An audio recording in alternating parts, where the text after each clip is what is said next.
হ্যাঁ 1971 সেপ্টেম্বরের দিকে একটা ঘটনা আপনি বলতেছিলেন, এটা একটু শুনতাম, তাহলে শুনি। সেপ্টেম্বরে আমরা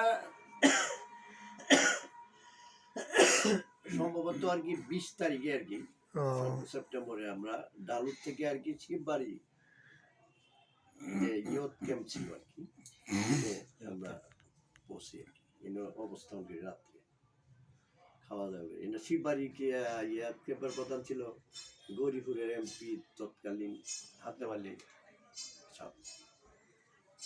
হাতেম আলী এমপির নাম শুনছো তো তোমরা? আমরা তো শুনেছি আর কি। যাই হোক, হাতেম আলী এমপি সাহেব কিন্তু এটা চার্জে ছিল। পরে এর থেকে পরের দিন আমরা মার্চ করছি ওই নেউলাগিরি, ওই যে তোফাজ্জল হোসেন চুন্নু সাহেব যে কোম্পানি কমান্ডার ছিল, তার মানে ইয়া ছিল আর কি, ছিল আর কি নেউলাগিরি নামক স্থানে, এটা বাংলাদেশের ভিতরে এটা ক্যাম্প ছিল। নাম শুনছো? কলসিন্দুর ওইসব এলাকায় আর কি। আচ্ছা আচ্ছা। মানে এখান থেকে আমরা আবার মার্চ করে গোয়াতলা আইছি। গোয়াতলা তখন একলাস অ্যাডভোকেট একলাস, তখন তো অ্যাডভোকেট ছিল না, একলাস ছিল। ময়মনসিংহ এর অ্যাডভোকেট এখনো তো উনি তো বাড়ি পূর্বদলা পূর্বদলায় ময়মনসিংহে প্র্যাকটিস করছে 1.5 দিন করে। তো একলাস এটা নিয়ন্ত্রণে ছিল গোয়াতলা, যারা বর্তমানে দুবাউড়া উপজেলায় অবস্থিত। আগে ছিল কিন্তু পূর্বদলা।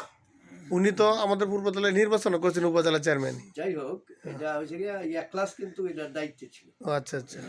এটা মুক্ত অঞ্চল বলতেই ছিল, এখান থেকে কিন্তু মুক্তিযোদ্ধারা কিন্তু এই পথ দিয়ে কিন্তু যাতায়াত করতো। আচ্ছা আচ্ছা। তো এখান থেকে আমরা রওনা দিছি আর কি।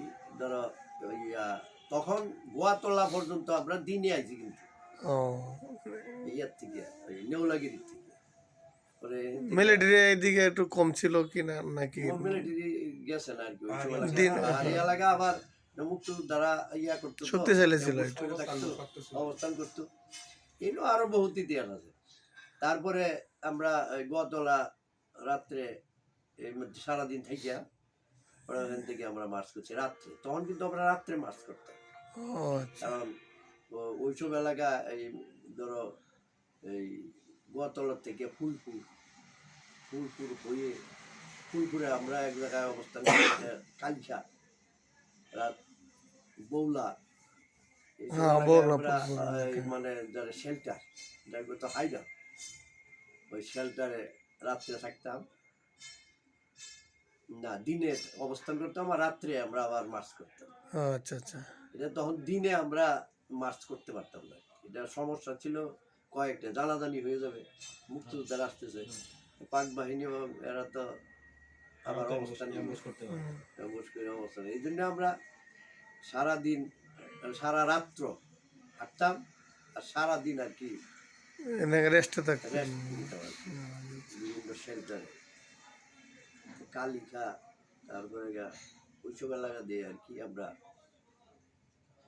নৌগুয়া, এটা হচ্ছে বিশকা, ওইসব এলাকা এনে হাইড্রোপ করছি। সেপ্টেম্বরের দিকে একটা ঘটনা কি বলতেছিলেন কাকা?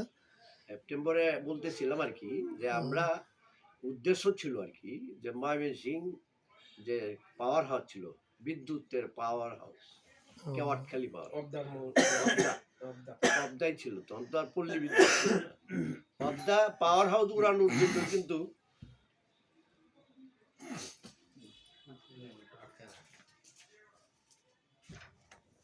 ভাই